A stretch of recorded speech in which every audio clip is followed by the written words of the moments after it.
मंगलम भगवान वीरो मंगलम गौतमो गणी मंगलम कुंद कुंदाद्यो जैन धर्मोस्तु मंगलम सर्वमंगल मांगल्यम सर्वकल्याणकारकम प्रधानम सर्वधर्मानां जैनम जयतु शासनम जैनम जयतु शासनम। जय बोलो श्री अनंतानंद परम सिद्ध भगवान की, 1000 श्री शांतिनाथ भगवान की, परम पूज्य आचार्य श्री आदिसागर जी महाराज की, परम पूज्य आचार्य श्री महावीर कीर्ति जी महाराज की, परम पूज्य वात्सल्य रत्नाकर आचार्य श्री विमल सागर जी महाराज की, परम पूज्य तपस्वी सम्राट आचार्य सन्मति सागर जी महाराज की, परम पूज्य प्रथम गणनियारिका रत्न श्री 105 विजयमती माता जी की, जैन धर्म की जिनवाणी माता की।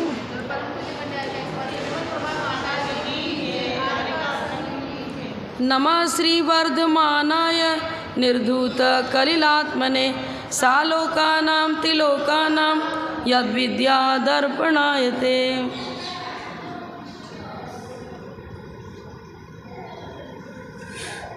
द्रव्यान योग का लक्षण, नंबर तो आपका अलग है, मेरा अलग।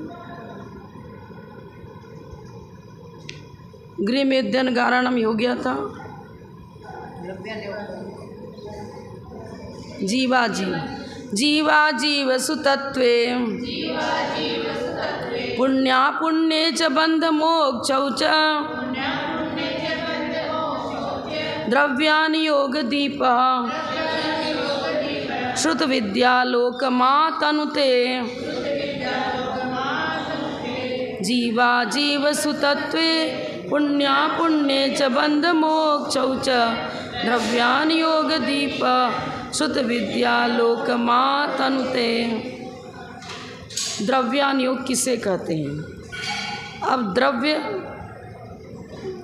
6 द्रव्य मालूम है, जीव, पुद्गल, धर्म, अधर्म, आकाश और काल। अब द्रव्य किसे कहते हैं? तत्वाश्रुत में क्या बताया? गुण पर्यय व द्रव्यम और सद्द्रव्य लक्षणम, 2 बताए ना। एक तो सद्द्रव्य लक्षणम और फिर उत्पाद व द्रव्युक्तम सत और गुण पर्यय व द्रव्यम। अब इसी के आधार पर अपन समझेंगे। और 2 क्यों लिखा? प्रश्न उठता है। परिभाषा तो एक सूत्र से हो सकती थी। वस्तु सामान्य विशेषात्मक है। प्रत्येक वस्तु में कुछ सामान्य धर्म होते हैं और कुछ विशेष धर्म होते हैं। अब सामान्य धर्म में तो की चर्चा करेंगे तो अस्तित्व तो सभी का है। सद्द्रव्य लक्षणम, सत कहने से सभी द्रव्यों का एक साथ ग्रहण हो जाता है, क्योंकि अस्तित्व गुण तो सभी में पाया जाता है। पुद्गल हो, धर्म हो, अधर्म हो, आकाश काल। तो आलाप पद्धति में 10 सामान्य गुण बताए हैं जो सभी द्रव्यों में पाए जाते हैं। अस्तित्व, वस्तुत्व, प्रमेयत्व, गुरु लघुत्व, प्रदेशत्व आदि गुण जो हैं ये सामान्य गुण जो सभी में पाए जाते हैं। और विशेष गुण तो अपना अपने में पाए जाएगा। जैसे कि आपने अन्न कहा, अनाज कहा, तो सभी अनाज आ गए, लेकिन सभी अनाज एक जैसे तो नहीं है। किसी को गेहूँ कहते हैं, किसी को चावल, किसी को दाल, मूंग की दाल, चने की दाल, सब अलग अलग, और उनका गुणधर्म भी अलग अलग है। तो इसी तरह अभेद विवक्षा और भेद विवक्षा।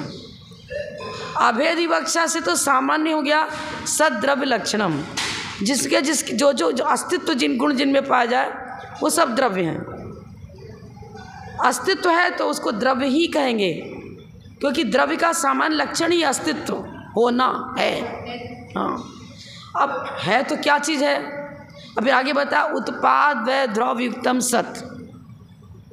उत्पाद व और द्रव्य, इन तीनों का एक साथ होना। जिस समय उत्पाद उसी समय व्यय और उसी समय द्रव्य।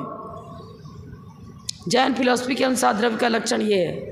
अन्य लक्षणों, अन्य सिद्धांतों में बिल्कुल अलग अलग है। कोई बोलते हैं वस्तु नश्वर ही है, बौद्ध मत बोलता है वस्तु नष्ट ही होती रहती है, टिकती नहीं है। सांख्य मत वाले बोलते हैं वस्तु टिकाऊ होती, द्रव्य ही नष्ट होती नहीं है, किसी भी द्रव्य का कभी विनाश ही नहीं होता। जैन धर्म बोलता है पर्याय की अपेक्षा से वस्तु नष्ट भी होती है और उत्पन्न भी होती है। लेकिन उसकी पर्याय मिटती हैं और उत्पन्न होती हैं। द्रव्य कभी भी नष्ट नहीं होता है, लेकिन द्रव्य बिना पर्यायों के तो होता नहीं। अब सिद्ध पर्याय है तो आप सोचो वहाँ तो कोई विनाश नहीं होता होगा, है? अरे परिणमन तो होगा ही, क्योंकि उत्पाद व द्रव्य युक्तम सत। सत किसे कहेंगे? सिद्ध का अस्तित्व है ना। पर अस्तित्व का लक्षण क्या हुआ? उत्पाद व द्रव्य तीनों जिसमें पाया जाए एक साथ। परिणमन तो वहाँ भी है, लेकिन शुद्ध परिणमन होगा। जैसे कि ग्लास में पानी है, ठीक है, कीचड़ उचड़ कुछ भी नहीं, बिल्कुल स्वच्छ है, लेकिन फिर भी उसमें परिणमन होगा। वो हमारे उसको आगु लघु गुण के निमित्त से होने वाला षड गुण हानि वृद्धि कहते हैं। उतनी बारीक चर्चा हम यहाँ नहीं करेंगे, लेकिन परिणमन है। बिना परिणमन के कोई भी वस्तु नहीं है। अब एक तो व्यवहारने की भूमिका में ऐसे परिणमन ले लो कि ज्ञान, केवल ज्ञान में सब झलक रहा है। जो अभी वर्तमान में है, हमारी आयु पूर्ण होने पर यही पर्याय भूत होगी, और जो भी वर्तमान में है भविष्य वाली पर्याय वर्तमान बन जाएगी, भविष्य वाली पर्याय वर्तमान बन जाएगी, और वर्तमान वाली भूत बन जाएगी। तो उनके ज्ञान में तो सब एक साथ झलकता है, लेकिन फिर भी जब केवली के पास प्रश्न किया जाएगा तो आपकी वर्तमान पर्याय की वर्तमान में चर्चा होगी, भूत की भूत में। काल परिणमन होता है, तीनों एक साथ झलकते हैं, लेकिन व्यवस्था तो भूत की भूत के रूप में होगी, वर्तमान की वर्तमान के रूप में, भविष्य की भविष्य के रूप में। ऐसा थोड़ी केवली बता देंगे। अभी हम पूछे कि वर्तमान पर्याय मेरी कौन है, तो क्या देव पर्याय बता देंगे क्या?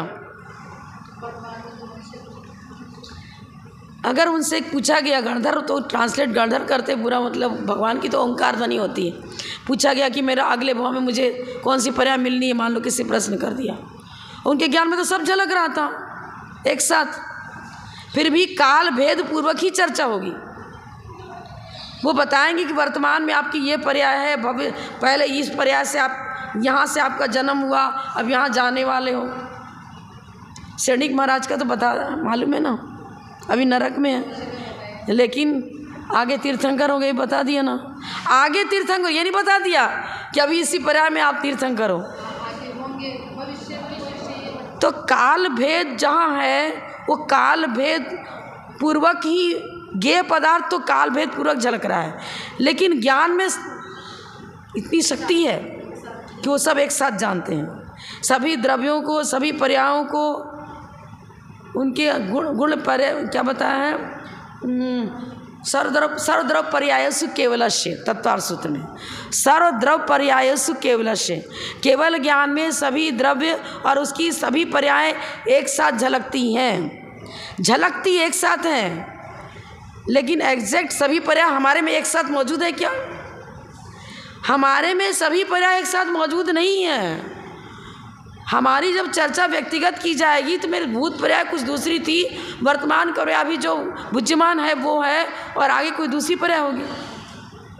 तो इस प्रकार उनमें परिणमन तो मानना ही पड़ेगा। ज्ञान में ज्ञेय पदार्थों की अपेक्षा उनमें भी परिणमन है। ज्ञान में तो निर्मलता जैसी है वैसी ही है, दर्पण में निर्मलता जैसी ऐसी वैसी है, लेकिन जब दर्पण के सामने हाथी आया तो उसमें रिफ्लेक्स हाथी का पड़ेगा। वो हटिया कोई दूसरे पदार्थ है तो उसका रिफ्लेक्स पड़ेगा। तो दर्पण ने अपने स्वरूप को नहीं छोड़ा, लेकिन वस्तु जो सामने झलक रही है वो चेंज हो रही है, तो दर्पण में भी चेंज ही दिखेगा ना। अब यहाँ सभी पर्याय एक साथ झलकती हैं, लेकिन फिर भी ज्ञेय पदार्थ तो भूत वायु पर्यायों को एक साथ उनमें मौजूद नहीं है। सिद्धांत हो गया थोड़ा। हमारे में तो सही पर्याय एक साथ मौजूद नहीं है ना, ज्ञान में झलक रहा है तो झलकने दो, बात नहीं। आज से भी आप देख लो, अभी हम बैठे हुए हैं तो आपकी अभी मान लो हमारी वृद्धावस्था है, आपकी युवावस्था जो भी मान लो, तो क्या बाल्यकाल की चीज़ें आपको मालूम नहीं है? नहीं क्या बचपन में हम कहाँ पढ़े थे, कहाँ क्या किया था? अभी हम छायोसमिक ज्ञान में भी अपने भूत भावी और वर्तमान पर्याय जानते हैं। आपको भावी कैसे जानते हैं?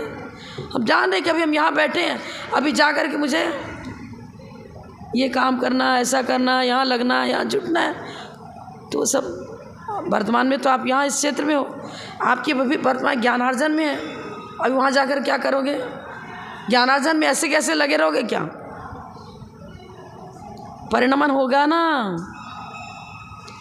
हम भी सब ज्ञान त्रैकालिक वस्तु को जानता है, लेकिन हम कुछ पर्यायों को जानते हैं और केवल सभी पर्यायों को जानते हैं। तत्वासुत में क्या है?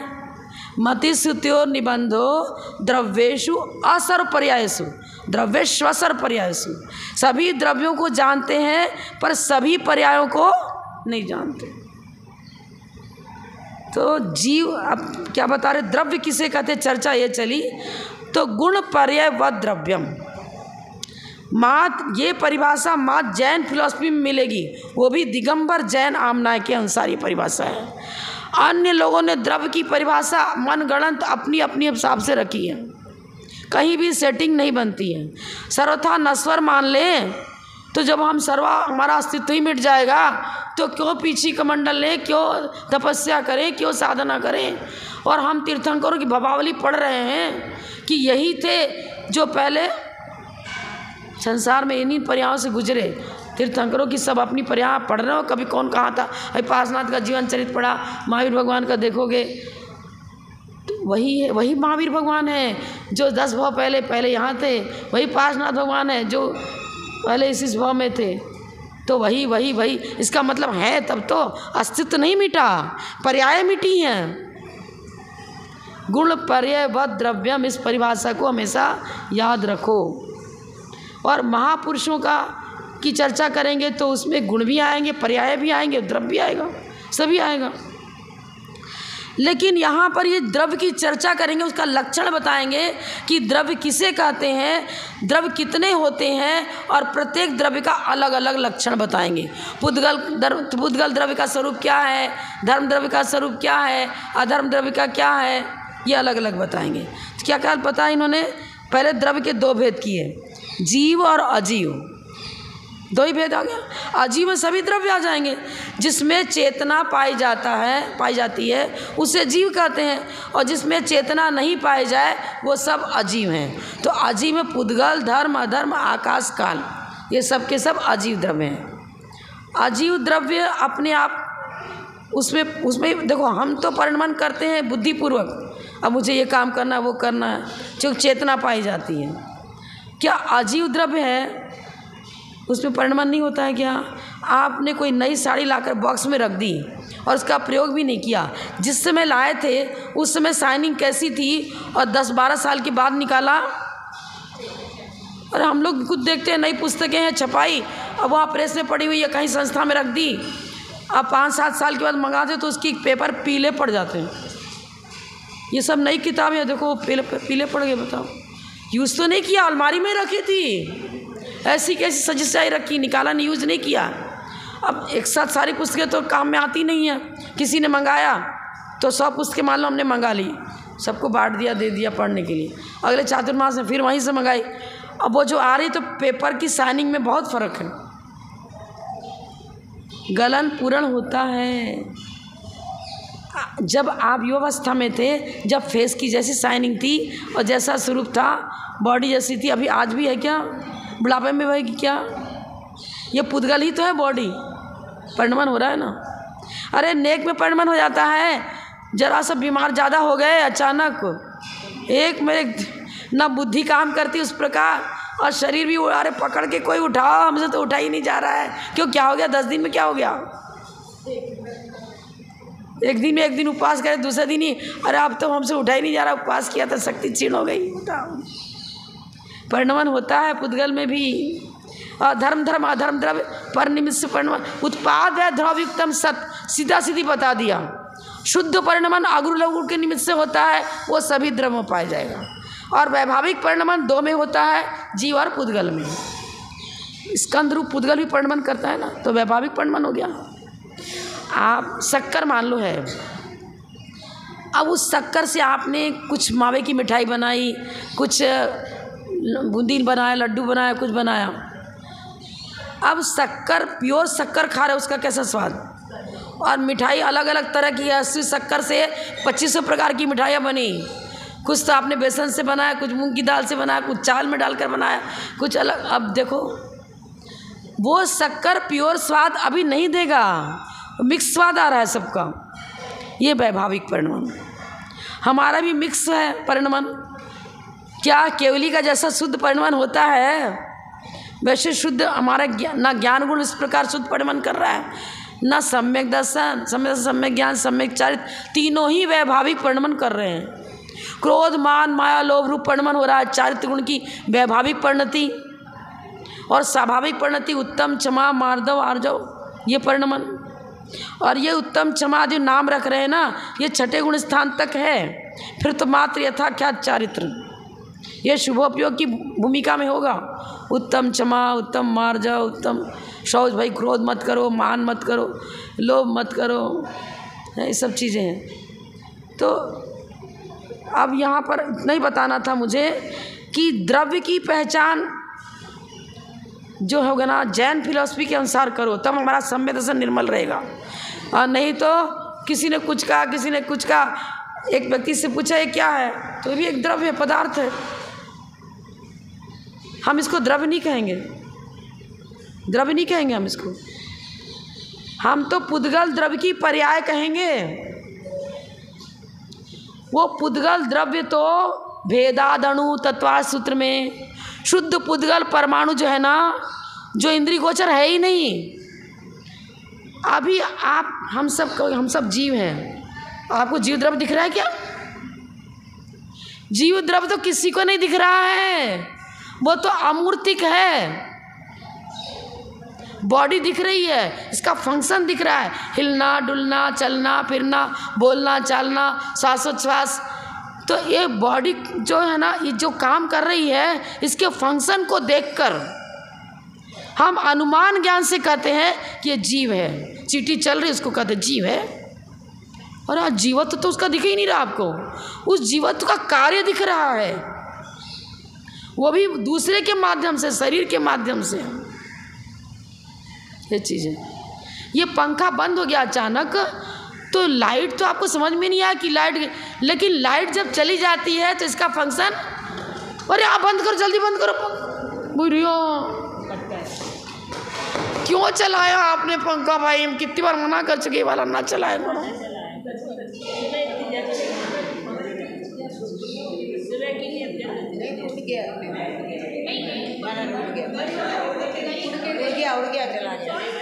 इसका प्रायश्चित तो हम लोग को भी लेना पड़ेगा करा।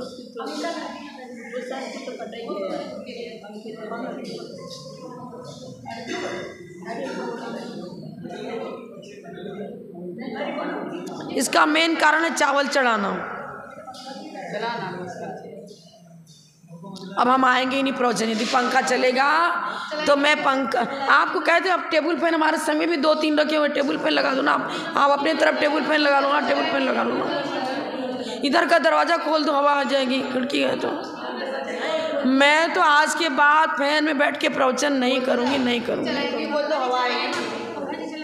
मैं नहीं करूँगी।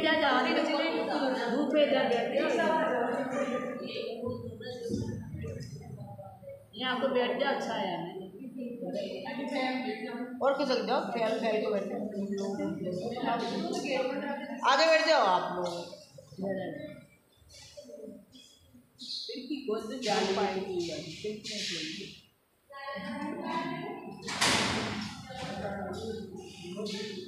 बस वो खाने के हिसाब से आते हैं। अब वो चावल के दाने उधर तखत पर पड़े थे, उनको खाने को आ गए, और चढ़ाने वाले उसको अंदर पूरा जाली अंदर तक दाते नहीं, ऊपर ऊपर गिरे रहते, तखत पर भी गिरा रहता है, इस पर गिरा। और चावल के कहाँ कबूतर आते हैं उससे।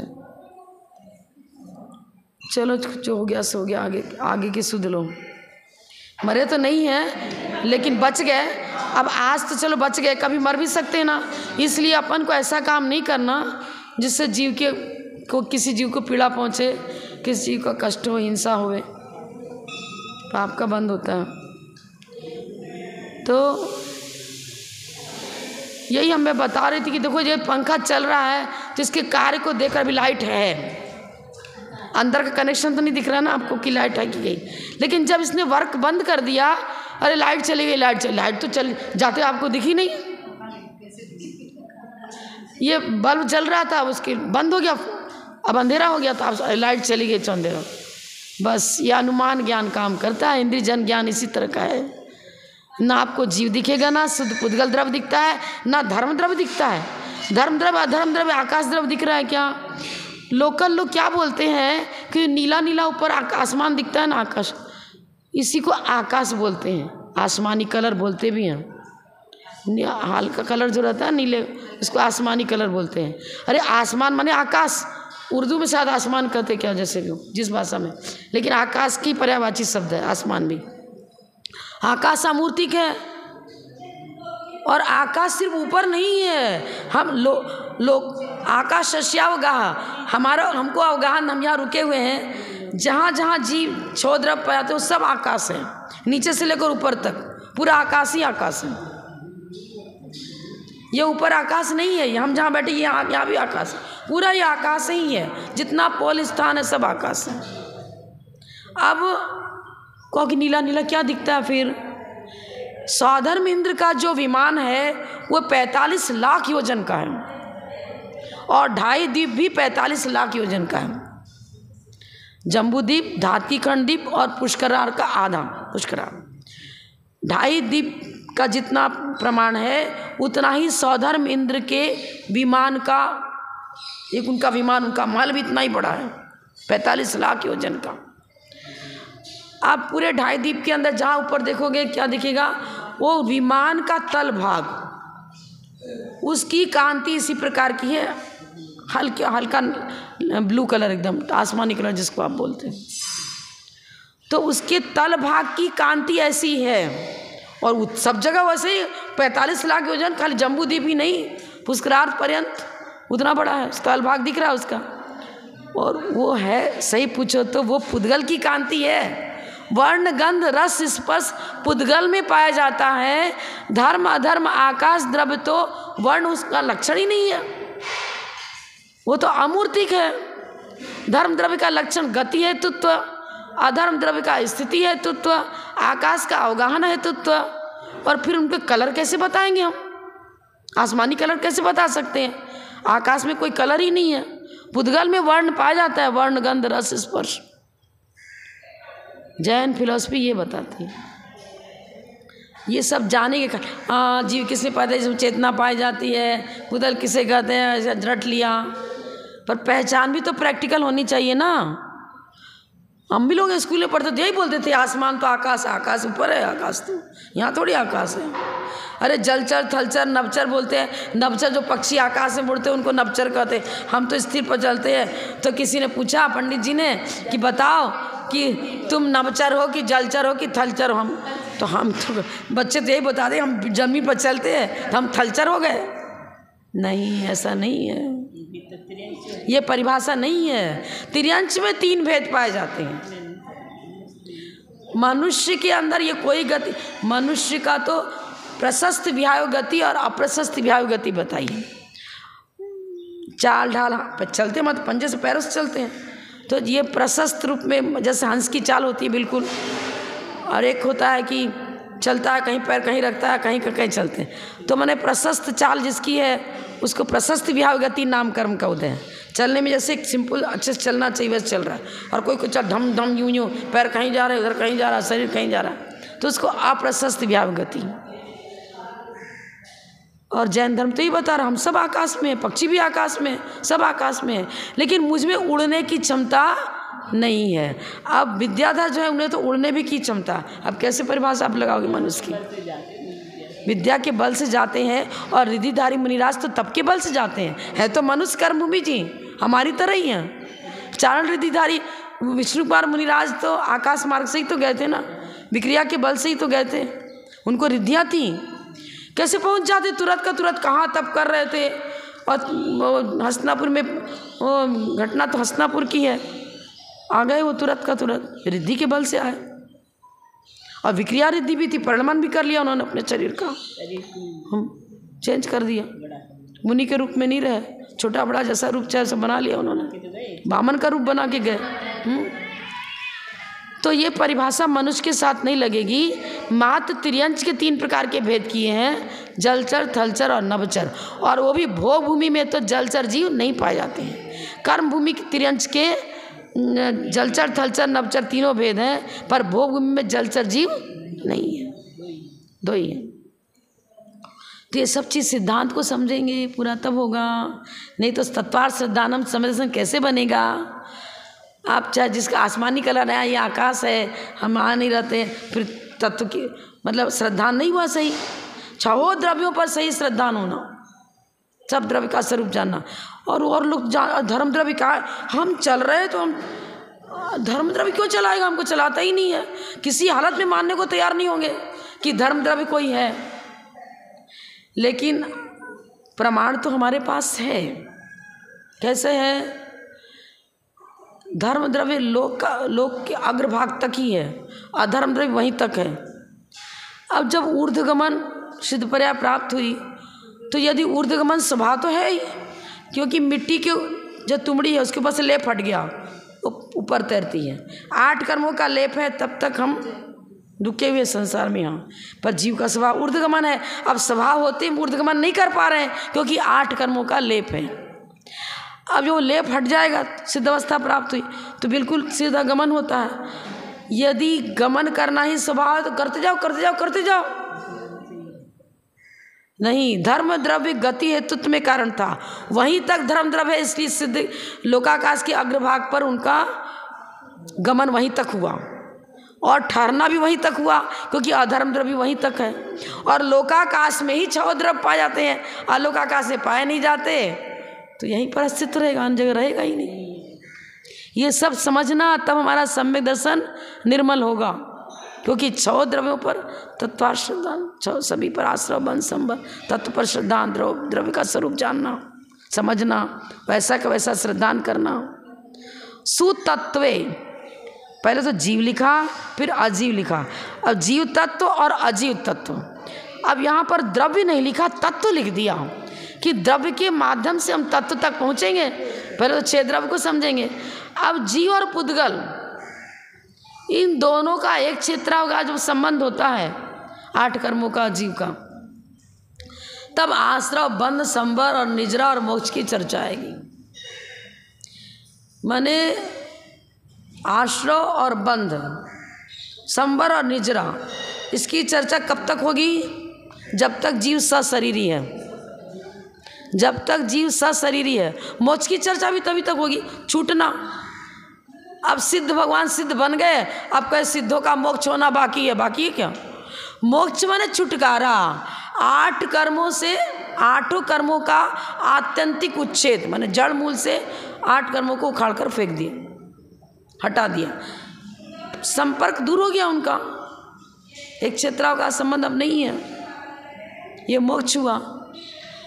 तो ये जो सम्यक दर्शन की चर्चा तत्वार्थ श्रुत में चालू करी, तत्वार्थ श्रद्धानम सम्यक दर्शन, ये शुरू हो रहा ना यहीं से। तो सम्यक दर्शन ज्ञान चारित्राणि मोक्ष मार्ग, तत्वार्थ श्रद्धानम सम्यक दर्शन।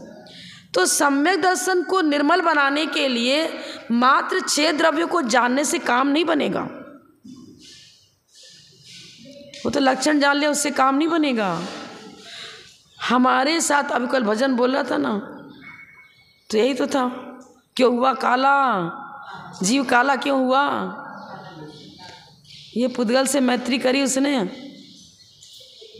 और रत्नत्रय के घाट पर, चारित्र के घाट पर जाकर के धो लिया उसने साबुन। साबुन तो सम्यक दर्शन बताया और घाट चारित्र बताया। तो हम समझे कि हमारा लक्षण, द्रव्य का लक्षण तो रत्नत्रय है। मैं जीव द्रव्य हूँ, जहाँ जहाँ रत्नत्रय वहाँ वहाँ जीव, जहाँ जहाँ जीव वहाँ रत्नत्रय। पर स्वरूप है, सोने की खान खरीदी, खान में तो सोना स्वर्ण खान वही मिलेगा, लेकिन किट्ट कालिमा सहित होगा। खान से जब सोना निकालोगे तो शुद्ध सोना कभी भी नहीं निकलेगा। कर्म कांड में यही बताया है, संसारी जीव निगोद उसकी खान है, वहीं से यात्रा प्रारंभ होती है त्रस पर्याय के लिए। तो किट्ट कालिमा सहित ही है, किट्ट कालिमा सहित माने अद्रव्य कर्म, नो कर्म, भाव कर्म सहित। लेकिन मान लो सोना कीचड़ में गिर गया, कीचड़ के अंदर है, बिल्कुल अंदर घुस गया, लेकिन सोने ने अपना स्वरूप छोड़ दिया क्या? प्रकट नहीं है स्वरूप, क्योंकि कीचड़ से ढका हुआ है। राख से अग्नि ढकी हुई है, तो अभी अंगार का राख पर हमने हाथ रख दिया, हाथ नहीं जल रहा है, क्योंकि ऊपर राख है, अंदर है अग्नि। तो और राख हटा दी, फिर साक्षात अग्नि प्रकट हुए, अब उस पर हाथ रखो, जलेगा। कार्य नहीं हो रहा है, लेकिन स्वरूप नहीं छूटा। जब राख से ढकी थी अग्नि, तो अग्नि जलाने का जो काम कर रही थी वो नहीं जलाया उसने।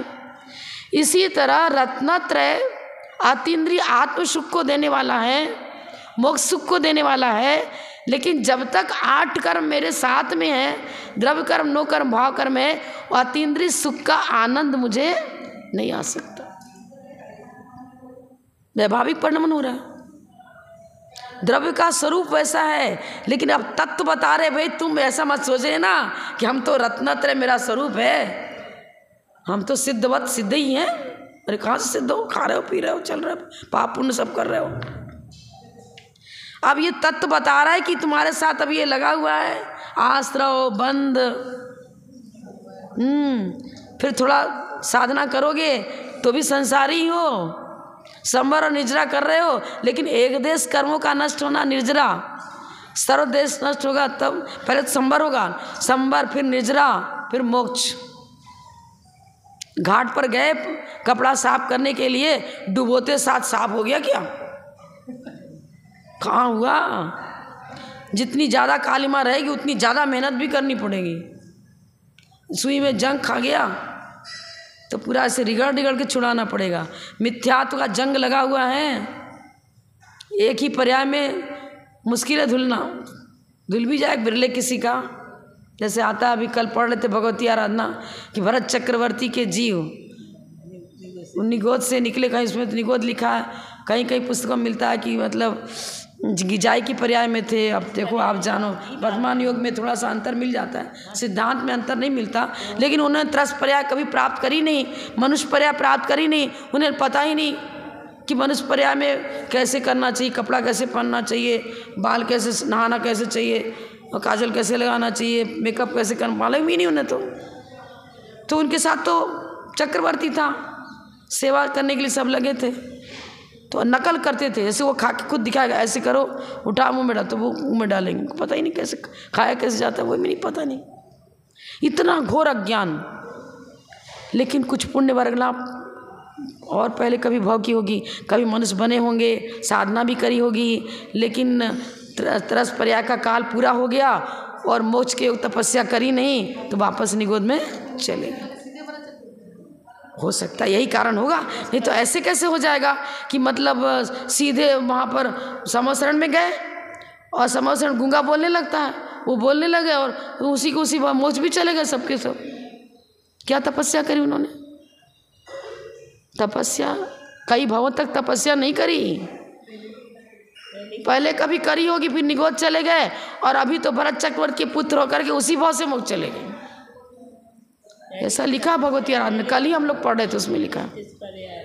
लेकिन हमने अनुमान ज्ञान से सोचा, प्रश्न उठा कि भैया तो गिजाई की पर्याय में थे, या मान लो निगोद की पर्याय में थे, भरत चक्रवर्ती के पुत्र हो गए, समोसरण में गए, दिव्यध्वनि सुनी और इतनी विशुद्धि बढ़ गई कि केवली बन गए।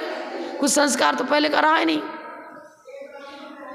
हमारी जानकारी में संस्कार नहीं रहा, क्योंकि ग्रंथ में तो यही लिख रहा है निगोद से आए, भगवती आराधना में यही लिखा है, विजयोदय टीका में निगोद से आए। अब निगोद से आने के बाद इतने भी संस्कार नहीं कि लौकिक जीवन भी स्वतंत्र होकर जी सके, उसके लिए भी एक ट्रेनिंग करने को खड़ा है कोई ना कोई। फिर मोक्ष मार्ग तत्व कैसे जान लेंगे? 6 द्रव्य 7 तत्व 9 पदार्थ, फिर अधाकरण अपूर्वकरण परिणामों का होना कैसे जान लेंगे? जाति स्मरण, भगवान की दिव्यध्वनि सुनकर भवावली उनको मालूम पड़ गई, और अपना भेद विज्ञान ऐसा हुआ कि पहले वाली जो छिपी हुई रोशनी थी, बिल्कुल छिप गई थी रोशनी, वो अब देशनालब्धि के बल से समट गई और परम लब्धिकरण लब्धि कर्या। चारित्र मुनि की उपसमना कर छपना कर दी, दर्शन मुनि की भी सबकी कर दी, और केवली बन गए। उसमें यही लिखा केवली बन गए सब, भगवती आराधना। अब आप और रिसर्च करना, लेकिन ग्रंथ में जो लिखते पूर्वा पर विरोध आता नहीं है। संस्कार आप सोच लो, मनुष्य भाव कितने मिलते हैं टोटल 10 पर्याय में? 24। पर्याप्तक मनुष्य के 48। अच्छा, वो 24 ऐसे लगाया होगा, ओम नपुंसक वेद, स्त्री वेद, पुरुष वेद सबको मिला कुछ लगाया होगा अलग। देखो आप कुछ करणानियोग कुछ विषय जो अभी रटा हुआ नहीं है, लेकिन लिमिटेड है। मान लिया आपका ये अंतिम हो, हमें थोड़ी पता कि हम पहले बार कितने बार मनुष्य भाव धारण कर चुके, कितने नहीं। फिर क्या करना होगा, कहाँ पहुँच जाएंगे फिर पता नहीं। यदि त्रस्काल का 2000 सागर जो पूरा हो गया होगा और बीच में मोक्ष के योग्य पुरुषार्थ नहीं हुआ, धर्म तो करते रहे लेकिन मोक्ष जानने योग्य पुरुषार्थ नहीं हुआ, और 30 पर्याय का 2000 सागर जो भी है काल देख लेना आप, उतना यदि पूरा हो गया तो कहाँ जाएंगे? निगोद में ही जाना पड़ेगा, जहाँ से यात्रा प्रारंभ होगी वहीं जाना पड़ेगा। सावधान हो जाओ, कम से कम एक बार समय दर्शन प्राप्त हो गया तो भव की मतलब जो भी साधना अन्य भव में कि वो यहाँ सफल होगी, क्योंकि पंचम काल है, आगे तो छठा काल आना है। कहाँ पैदा होना पड़े, मिथ्यात्व पूर्वक यदि पुनर्जन्म हुआ तो कहीं भी जा सकते हैं। मिथ्यात्व पुनर्जन्म हुआ तो यदि लेस्या शुभ नहीं रही तो कोई गारंटी नहीं है कि आप देवपर्या में चले जाओ। अशुभ लेस्यापुर तो 1 इंद्री बन जाओगे, 2 इंद्री बन जाओगे, छठे काल में पैदा हो सकते हो, कहीं पैदा हो सकते हो। ये बहुत हमारा कोई ऐसा विशेष पुण्य है जो जैन धर्म मिला। दिगंबर जैन धर्म का लक्षण मतलब वो स्वरूप को सबको धर्म की परिभाषा जानने का सुअवसर मिला। सच्चा धर्म मिलना और एक एक चीज़ का उनका स्वरूप जानकारी में प्राप्त होना, जानकारी होनी बहुत कठिन है, और सब मिल गया। अब समझ लो चिंतामणि रत्न तो हाथ में आ गया, लेकिन आपको हम थोड़ी कौवा में, अरे भोगों में लगे यही तो कौवा उड़ाना, कौवे को उड़ाने में लगना मतलब तो दृष्टांत है। भोगों में व्यतीत कर दिया तो चिंतामणि रत्न को कहानी मालूम है ना, कोई कौवा बार बार परेशान कर रहा था और थाली में आकर बार बार सही बना बैठ जाता, भोजन में बैठ जाता, तो क्या किया, वो रत्न था उसके पास में, गुस्से में आकर कौवे को भगाया, रत्न चला गया हाथ से। इसी तरह हम भोग के लंपटी हो गए तो चिंतामणि रत्न के साथ मनुष्य भाव था, कर्मभूमि मनुष्य, श्रेष्ठ कुल का प्राप्त होना, जैन धर्म का मिलना, सारा ज्ञान होना, विवेक शक्ति होना, सब अच्छी तरह से पढ़ लिख रहे हैं, स्वाध्याय कर रहे हैं, हाँ, सब कुछ ज्ञान होते हुए भी वो ज्ञान की रोशनी गई, खत्म। निगोद में कहाँ काम करेगा क्या? निगोद में रह करके एकेंद्री पर्याय में समदर्शन प्राप्त होता है क्या? नहीं। आसंगी पंचेंद्रिय तक तो योग्यता ही नहीं है, और मनुष्य में निवृत्त पर्याप्त अवस्था पर्यंत तो समदर्शन होगा ही नहीं। 8 वर्ष की उम्र होने के बाद समदर्शन प्राप्त उत्पन्न करने की योग्यता होती है, और पूर्व भाव से लाए तो कोई बात नहीं है, लेकिन पूर्व भाव से क्षोभसम समदर्शन आ सकता है, प्रथमोपसम सम्यक तो आ ही नहीं सकता। प्रथमोपसम सम्यक पूर्वक ना मरण होता है, अभी हम लोग पढ़ रहे थे ना, कहाँ कहाँ मरण नहीं होता। ये सब आज द्रव्यान योग की चर्चा ना, बहुत गहरी चर्चा हो गई ना। कौन से गुण स्थान में मरण नहीं होता?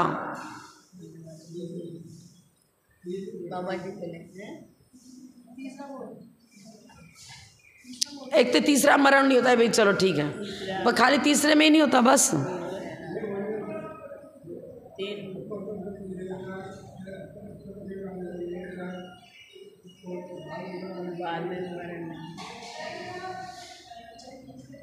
कहाँ मरण नहीं होता?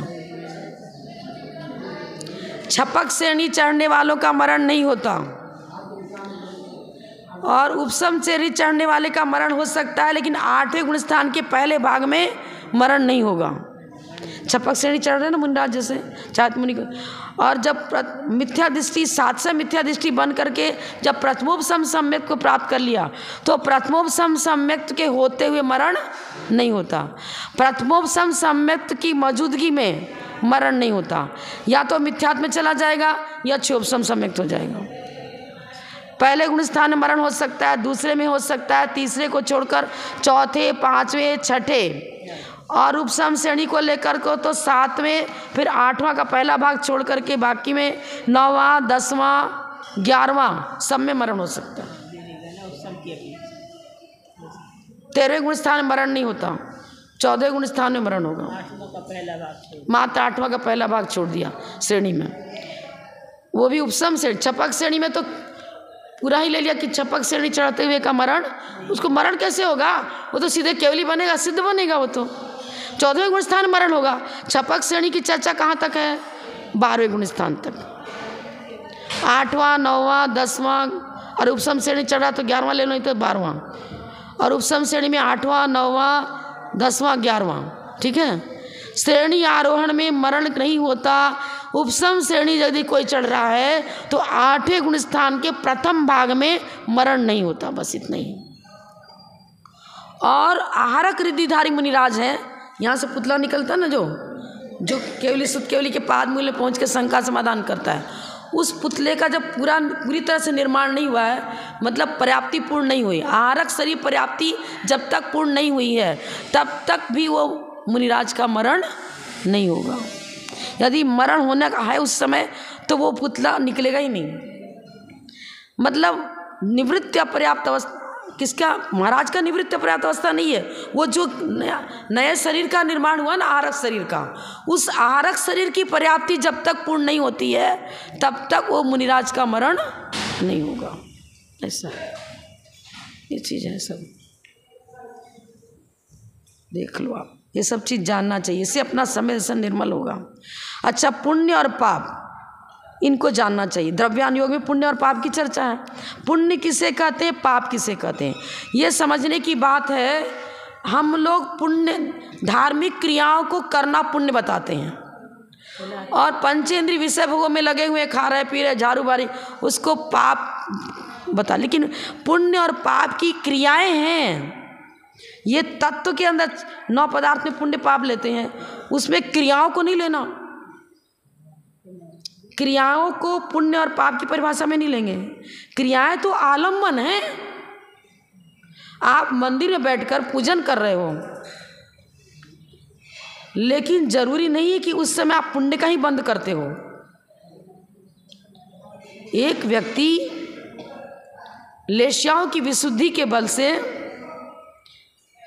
निरतिशय पुण्य कर सकता है, और क्रियाएं कोई अच्छी कर रहा है। आया था चोरी करने के लिए, श्रावक बन कर के आया, खूब अच्छे से 2-4 दिन पूजन करी, सब जगह निरीक्षण किया। हम लौकी पगली की बात नहीं कर रही हैं, इक्का दुक्का कोई ऐसा भी तो है ना। अरे मित्र बन के चोरी करते हैं। समय शिखर में एक बार चोरी हुई थी, तो वो व्यक्ति ऐसे ही मतलब चुल्लक के वेश में रहा और मंदिर में बैठा रहा हाँ, और बैठा रहा। सब देख लिया, यहाँ पर ये इस वेदी में सोने की प्रतिमा, यहाँ पर चांदी की प्रतिमा, यहाँ ये है वहाँ वो है, कैसे ताला तोड़ा जाएगा, कैसे क्या, पूरा सब और बना ली, गठली बांध ली। वो तो अचानक पहरेदार लोगों की पकड़ में आ गया, लोग पकड़े गए, पीछे का मंडलधारी पकड़े गए लोग। यह स्थिति है, चुल्लक के वेश में चोरी कर ली। और अब प्रतिक्रमण सावकाचार में नहीं पूछा, बेडरूम मनी चुड़ाने के लिए चुल्लक के वेश में ही तो आ गया था। वो मंदिर में पूजन कर रहे हैं। राजा सैनिक भी जो था ना, वो बौद्ध धर्मावलंबी था, लेकिन विवाह करना था चेलना से ही।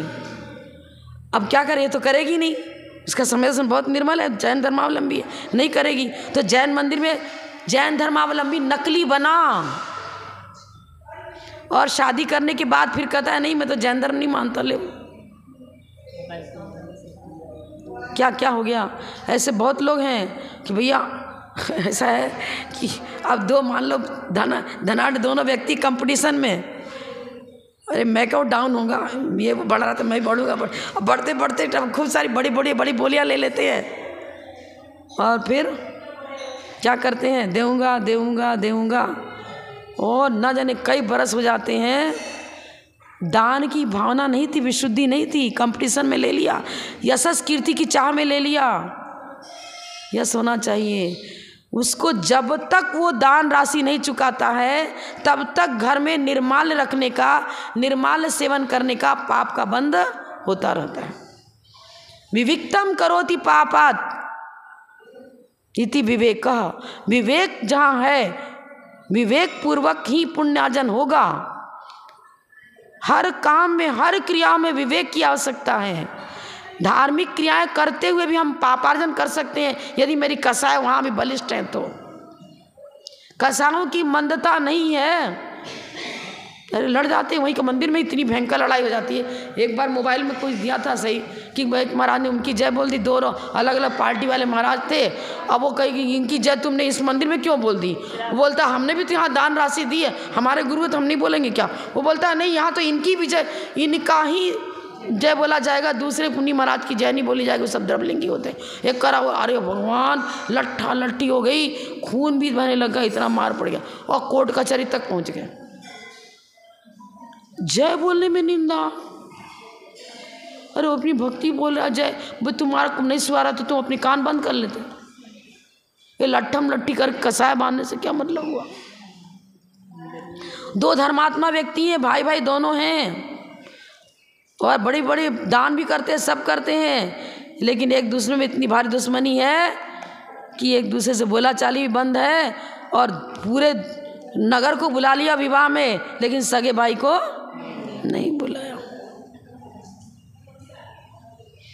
अब उसकी धार्मिक क्रियाएं वो पुण्यशाली कहलाएगा क्या? कषायों को धोना, कपड़ा धोने के लिए गए थे घाट पर। ये जिनेंद्र देव रत्नात्रय का प्रतीक मूर्ति यही घाट है। आए थे कषायों का उन्मूलन करने के लिए। कषायों को उन्मूलन करने की भावना है, उस प्रकार प्रवृत्ति है। मन वचन काया की प्रवृत्ति यदि सात्विक है तो धार्मिक क्रियाएं पुण्यार्जन का कारण बनेंगी, और यदि नहीं है तो धार्मिक क्रियाओं को करके भी मनस्यन्नत वचस्यन्नत कर्मण्यन्नत दुरात्मनाम, मन में कुछ, वचन से कुछ, शरीर से कुछ, अंदर से दुरात्मा, ऊपर से महात्मा। विषकुंभम पयोमुखम बोलते ना, विषकुंभम पयोमुखम, समझ रहे हो? घड़ा में ऊपर में दूध लिपटा हुआ नजर आया तो दुनिया समझेगी दूध भरा हुआ, जब तो उसको दूध लिपटा है, अंदर विष भरा पड़ा हुआ। ऐसे नकली धर्मात्मा भी होते हैं, दिखावा के लिए आ गए। लेकिन यहाँ तो पुण्य उसको कहेंगे जिसकी अंतरंग से ही प्रवृत्ति कम से कम शुभ लेश्या रूप तो हो। चलो निरतिशय पुण्य सही, और सातिशय पुण्य मोक्ष मार्ग में कारणभूत पुण्य तो सातिशय पुण्य बनेगा। मतलब अनंतानबंधी कसाय का पूर्णता उदयाभाव, उदय होना ही नहीं, मिथ्यात्व का सर्वथा अभाव, उदय अभाव। मिथ्यात्व और अनंतानबंधी कसाय के अभाव में जब सम्यक दर्शन हो जाता है तो सम्यक दृष्टि का पुण्य ही मोक्ष मार्ग में फलीभूत होने वाला वो सातिशय पुण्य कहलाएगा। और सम्यक दृष्टि के द्वारा कोई पाप भी हो जा रहा है तो वो पाप उसके मोक्ष मार्ग में कथनचित बाधक बनेगा, सर्वथा बाधक नहीं बनेगा। तो गुण स्थान तो उसका चौथा है, समय से निर्मल है, वो तो पश्चाताप करेगा। अरे ऐसे भी साधारण भी देखते, अचानक कोई चींटी वीटी मर गई, अरे हाँ मेरे से ऐसा कैसे दब गया, हम तो देखे नहीं, तो उसको चाहे नमकार मन सुनाते कुछ करते, अरे यार थड़फड़ा रही है अभी तो ऐसा हो रहा, अंदर में तुरंत पश्चाताप की भावना होती है कि हमसे हिंसा का काम क्यों हो गया। अब अपन लोगों से भी कहीं मान लो बिहार कर रहे हैं, बीच में हरी घास आ गई, अब थोड़ी दूर इतनी दूर हंसी का, बाकी तो सब ठीक है, क्या कर रहे हैं हम? लौटते तो रात पड़ जाएगी, कहीं लौटने का दूसरा रास्ता ही नहीं है, जाते हैं पर जाकर फिर उसका गुरु से निवेदन करेंगे, पश्चाताप करते हैं, प्रायश्चित लेते हैं। कितने लोग क्या कहते हैं, अरे माता जी ऐसा कर, तुरंत पत्थर रख दे रहे, लकड़ी रख दे रहे, अरे यार डबल पाप करा रहे हो, एक लकड़ी का वजन, एक पत्थर का वजन और मेरा वजन। माने एक व्यक्ति के सिर पर तो हमने एक छोटा सा घड़ा ही रखा था, और फिर बोला कि एक मन मुझे डाल दे और कुचल दो, डबल भार डालकर कुचलना हो गया वो तो।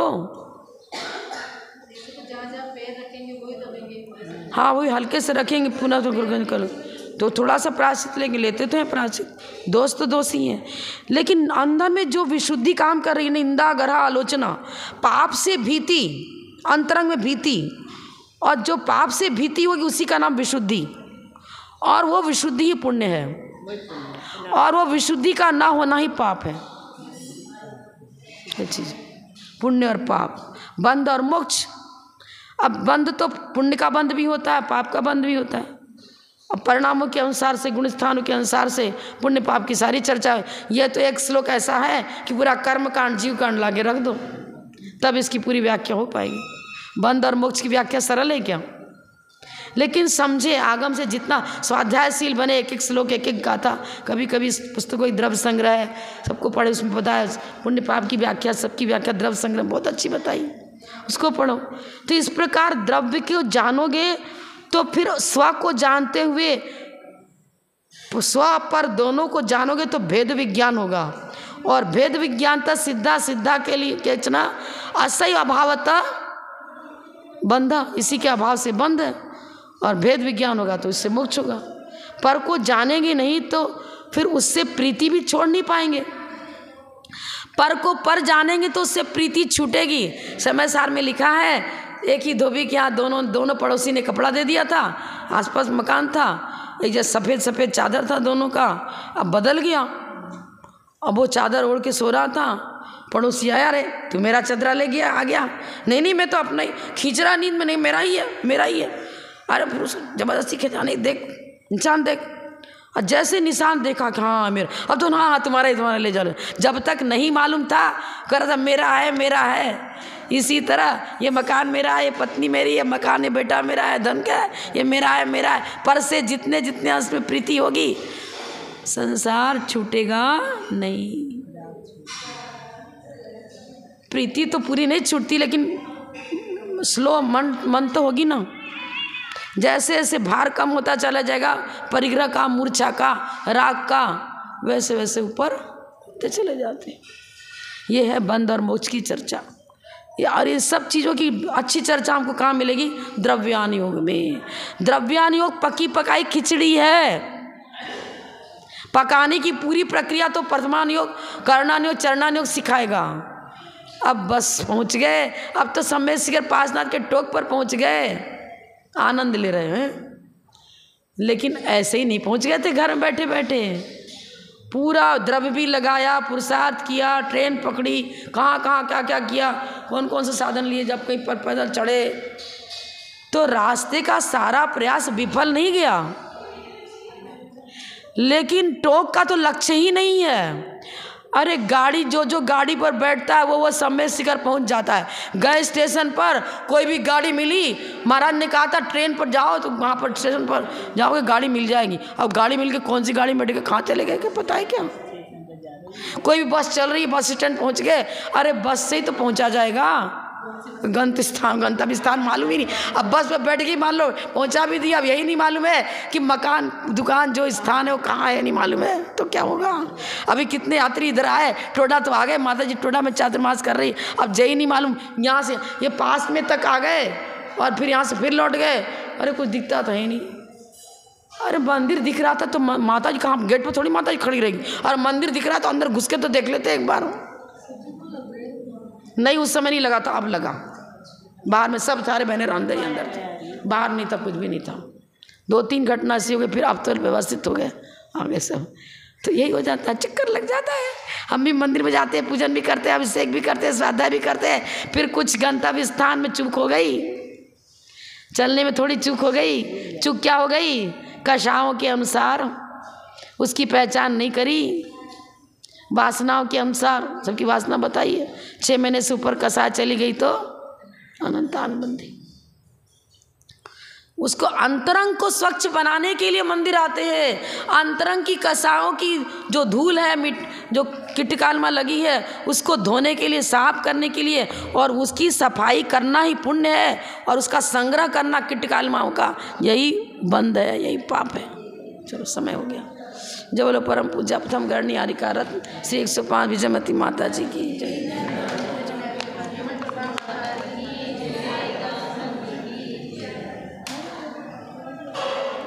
कल का बताओ सब क्या प्रोग्राम?